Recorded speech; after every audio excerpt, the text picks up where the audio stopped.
Hello guys, maingod to. Ay, ngaon na ta ninyo. Ang gusto na isda og buhod.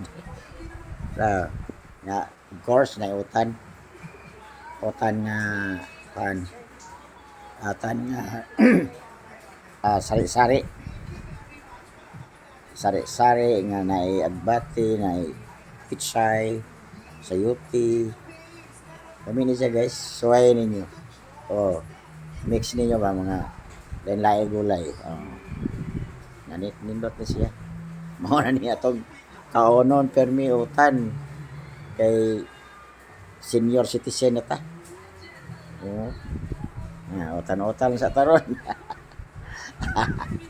Pare kanang pagkaon ako ay of course kaon tag buwan kay appetizer. Ganahan na ta kaon sa prepare. Okay. Salamat. Thank you for watching. Bye bye.